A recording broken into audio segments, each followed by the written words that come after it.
let's look at another fascinating perspective from the Targum. Now, what's the Targum? The Targum is the ancient Aramaic translation that was in use by the Jewish people who lived in the land of Israel, but had come so closely out of the exile from Babylon. Remember, we talked about this in Daniel's study. They came out of exile from Babylon, and they had lost a lot of their Hebrew understanding as a mother tongue. So instead, Aramaic was the lingua franca, as it were, of the first century that was popularly spoke. And so when the Torah scrolls and the Tanakh were read in public settings in the first century, often they were read in Hebrew, but they were quickly followed up by an Aramaic paraphrase, a translation from the Hebrew into Aramaic, which is a sister tongue of Hebrew. It's similar to Hebrew, but it's not exactly the same. Some of the words change around. So the Targum has been preserved for us. There are several different Targums, about half a dozen different renderings from the Aramaic into what we might call from the Hebrew into Aramaic. And this is one of those Targums. I can't remember which one it is, but when we scroll down to Psalm chapter 45 and we start in verse 3, notice the Targum starts by saying, "Your beauty, O King Messiah, is greater than the sons of men. The spirit of prophecy has been placed on your lips. Because of this, the Lord has blessed you forever." And then verse 4, 5, and 6, which are relevant to our study, and 7, "Gird your sword on high, O champion," speaking of this Messiah figure. "Your glory and your brilliance is to kill kings as well as rulers."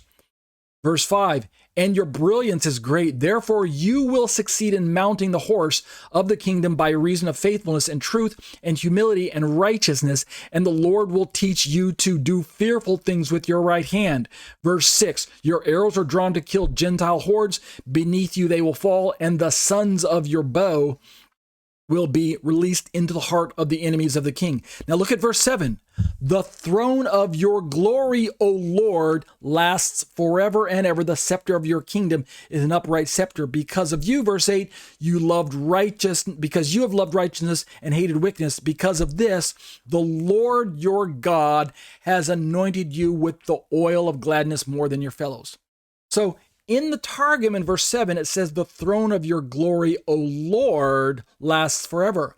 But notice, instead of making this psalm entirely about an earthly king like David or Solomon or someone else in the Davidic line of kings, like biblical Unitarian does, like much of rabbinic Judaism likes to purport, like the Jehovah's Witnesses like to talk about, instead of focusing our attention on the earthly king, notice when we jump back up to verse 3 that the Targumists say, "Your beauty, O King Messiah." Now, does this mean they're talking about Jesus? Nope, nope, and nope. They're not talking about Jesus here. But they are saying that this passage can be understood as being messianic. Now, we have to remind ourselves that in pre-Jesus Judaism, in other words, the Judaism that was earlier than the first century, Judaisms that preceded the first century, there was a lot of talk about messianic expectation, who would be the Messiah, who's going to hit the scene and be the Messiah, etc., etc. But that's why it's important for us to look at these other than Christian perspectives, and we'll see that if I can get this in time, if my time permits, we'll see that eventually we're going to read the commentaries from a Christian perspective that recognize that some great rabbinic sages speculated that this person being spoken of in this particular Psalm, chapter 45, is an earthly king, yes, but it points forward to a greater king, namely King Messiah. Now, again, does that mean they believe they were referring to Jesus? No, no, and no. But the reason this is important for our study is because it means that not all of the perspectives, at least from the national Israel side of the house, not all the perspectives were saying that this is just a mere earthly king. Because King Messiah he is an earthly king, but he's more than an earthly king. He's the consummate earthly king. He's the greatest earthly king that would eventually rule over Israel. So, in conclusion, as we're drawing our study to close, I realize I'm not going to finish this tonight because I've got more resources. Let me just at least show you from the technical perspective why I've been highlighting the vocative, what it means to say one the rendering is vocative versus nominative. If we look at the use of Elohim in Psalm 45, verse 6, I've just pulled this chart from the internet. We have over on the left side of the chart, Elohim as vocative, meaning vocative means it's applying to the person, addressed to a specific person. The rendering would be your throne, O God, or your throne, God. We don't have to have the word O there, make it sound so archaic. We can simply say your throne, God, and it still is what we might render as vocative. That's the form of address, that particular case of noun or pronoun or adjective. So nouns, pronouns, and adjectives in Greek, as well as Latin and other languages, I think German as well. Hebrew doesn't have this particular distinction as carefully shown and demonstrated, but Greek does. So vocative noun or vocative pronoun or vocative adjective. Your throne, God, or your throne, or God. Remember, I humorously mentioned a few times that, you know, if my wife were addressing me to tell me to go do my chores or whatever, then she would use the vocative, hey, Ariel, you need to go do this, do that. But if we have Elohim as predicate, then it would be your throne is God. Predicate is part of the sentence that doesn't indicate vocative. It's not the person being addressed. Subject, predicate, object, right? So predicate would be the object. Your throne is God. So here the word Elohim is the subject of the sentence, the object of the sentence, the subject being thrown there. Kisacha in the Hebrew and thronos in the Greek. Your throne is God. So this would be Elohim, the word for God in the English. The Hebrew would have it as a predicate here, predicate instead of the vocative. But if applying to God, when we're talking about the use of Elohim as subject, we can swap that around. Instead of being the predicate, being the object, we can make it the subject. God is your throne. So notice, first we have your throne is God, and then we just reverse it. God is your throne. We still have the verb in the middle there, the is, but we just simply swap the two nouns around. Your throne is God, or God is your throne. So Elohim can either be predicate, meaning at the end of the sentence, or it can be at the beginning of the sentence as a subject. God is your throne. Elohim is your throne when we're talking about being applied to God. So these are just three different ways that we could look at the verse, and the Greek allows for all of those renderings, whether it's the vocative or just the simple nominative, nominative being the word for noun, nominative either in the predicate sense or nominative as the subject, nominative the noun, Elohim either being at the end of the sentence as the object, or being at the beginning of the sentence as the subject, as God. So either way, the Greek can go one of those ways, and the translators have to make their choice. And in closing, let me just show you again, in case you're confused by these terms, predicate and nominative and vocative. The predicate is the part of a sentence or clause that tells us what the subject does or is. So in this example, we got the exam was difficult. The subject is the exam. That's at the beginning of the sentence, the subject, like the word Elohim in our sentence earlier. And then we have the verb was between the two nouns. And then the final noun, or in this case, it's like an adjective, was difficult, the predicate. So we have subject at the beginning of the sentence and predicate at the ending of the sentence. So it's the part of the sentence that tells us what the subject does or is. In this case, the exam was or is difficult. Your throne is God, is the translator's option that he can use when he's looking at patronos, su, etc., etc. The second example, notice, we have the man from the shop knows my secret. Subject of the sentence, the subject clause, the man from the shop, and the predicate clause indicating by the beginning verb, knows my secret. And so when we compare that to earlier, your throne, O God, your throne, O God, in the vocative strips away the verb, just your throne, O God. But if we put it into a nominative, where we have the predicate at the ending, then your throne is God. We have to stick in a verb there. And that gives us the verbal clause there, the predicate clause at the very end is God. Otherwise, when we have the Elohim as a subject, when we're talking about God, we have God is your throne. Again, the verb is stuck there in the middle between the two nouns, God and throne.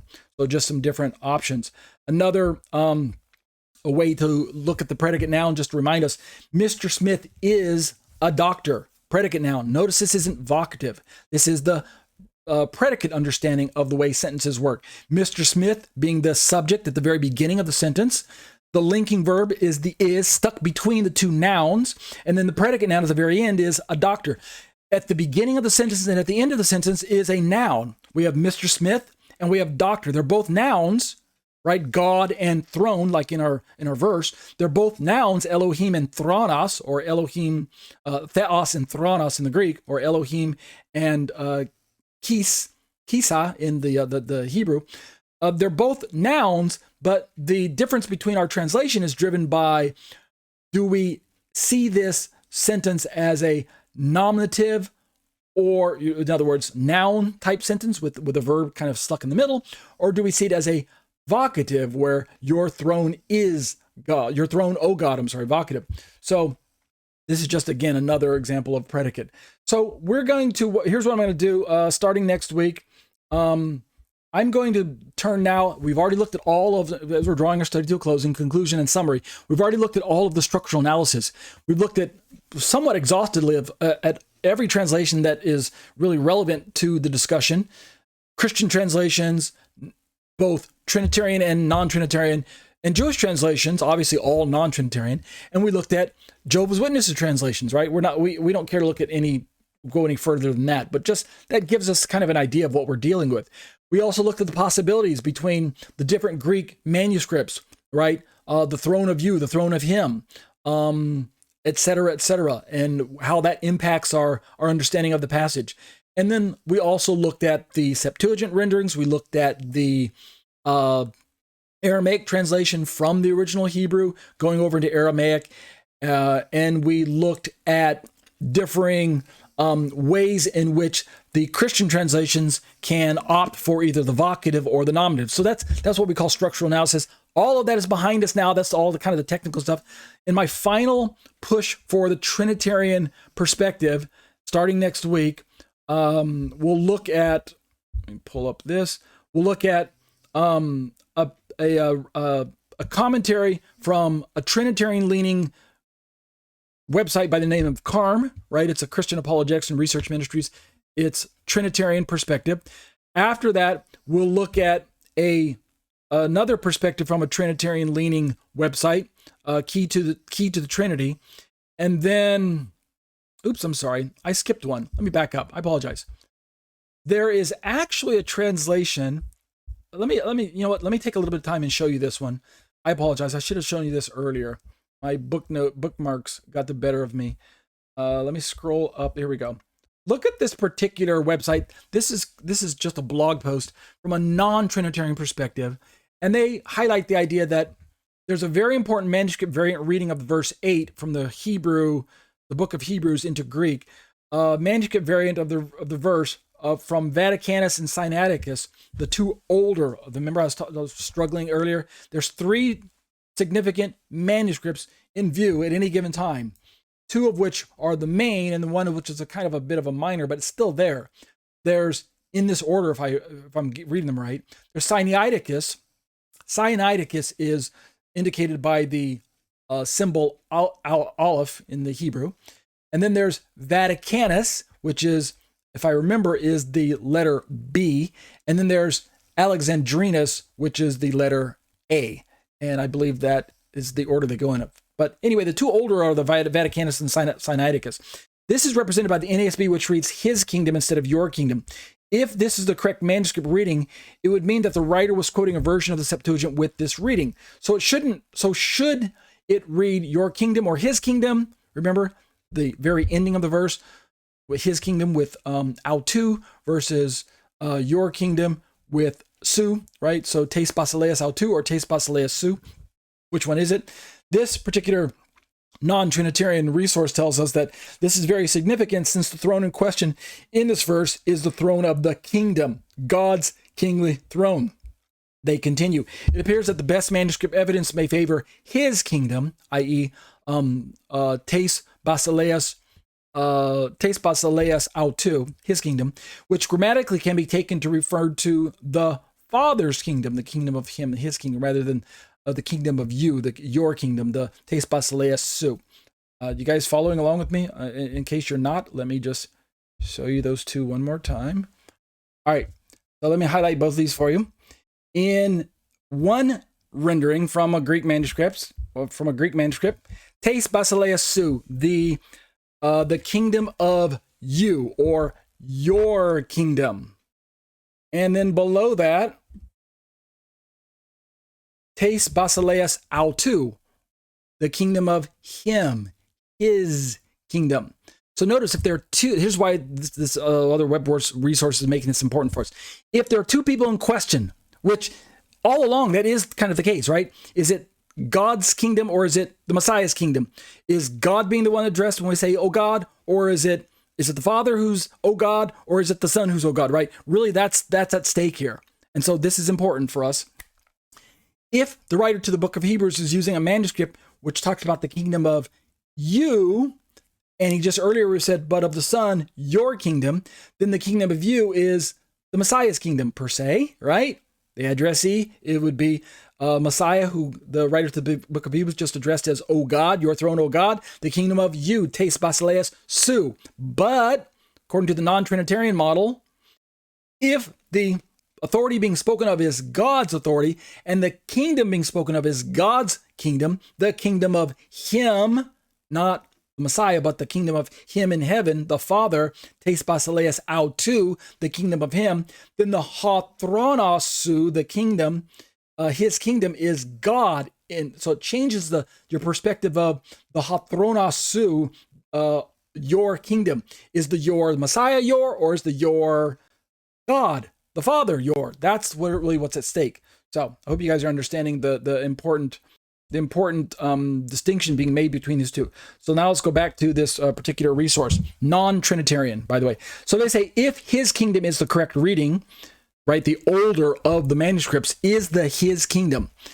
Now, whether or not the older is the more correct, you would think by default that the older should be the correct, right? It's the one that came first, but sometimes it's the older simply by date, but it may represent already a copyist's change, an alteration in the text that happened very early, meaning the writer to the book of Hebrews may have really said your kingdom, but a copyist changed it to his kingdom, and by way of age, the oldest one that survived first is his kingdom instead of the your kingdom, right? Something like that effect. Hope you guys aren't confused. So if the his kingdom is the correct reading, then it's even more clear that the first instance of Hotheos in verse 8 refers to God the Father, and the vocative translation, O God, is not correct. So this is why it's important from this blog post perspective. This is just one of many of their arguments, but this is one of their final arguments, which I thought was worth bringing up because it does add part to the discussion. And if you're one of those who says, well, that's just the nail in the coffin, that really is the final word because it's the oldest of the translations. It says his kingdom, and his would be referring to God the Father, not Jesus, the human king, etc., etc. So that settles matter for me. That's why we bring this to our into the discussion. And they talk about that this fact has also been acknowledged by Trinitarian academics. The pronoun his would be referring back to the Father in the phrase, the throne of you, Hotheos, which means this phrase refers to the Father's kingly throne, which the risen Jesus sat down upon in order to rule God the Father's throne. So again, they show you this. But concerning the Son, your throne, Hotheos, is the age of the age. The scepter of righteousness is scepter of his kingdom. Notice it says that second person, the throne of you, but third person, his kingdom. So that's where we get some oddities. The older of the translations is the switch from the second person to the third person. That's how it reads in the oldest of the Greek. The newer of the Greek renderings simply switch everything over into the second, the throne of you and the kingdom of you. That's why the translations out of the KJV read the way they do, thy kingdom, or your the kingdom of you instead of the kingdom of him. That's why they do what they do there. But just be aware that the original Hebrew, which is actually the oldest of the Hebrews that we have available to us, including the Septuagint, are you and you instead of you and his, something like that. But this web blog says that this strongly indicates that his does not refer to the Son, but to the Father. That being the case, the antecedent to his would be Hotheos, the Father, the God of Jesus, the God of all. And so here's how they render it. In closing, we'll leave off here tonight. But concerning the Son, your throne, God the Father, is the age of the age. The scepter of righteousness is the scepter of his, God the Father's, kingdom. And that's why they make that particular distinction. And I'll leave off there. Next week, what I'll do is I'll finalize by showing you these last resources from a Trinitarian-leaning resources. We got Carm here. We have another resource, another blog, Truth and Tidings. We have, this is Tim Higgs' commentary on Hebrews chapter 8, Hebrews chapter 1, verse 8. And then lastly, we'll pull a commentary from Dr. Michael O. Brown, who's obviously a Trinitarian Messianic Jew. And then that will finish up all of our look at this particular verse. And I will finish this next week. But that'll do it for a Trinitarian response to biblical Unitarianism.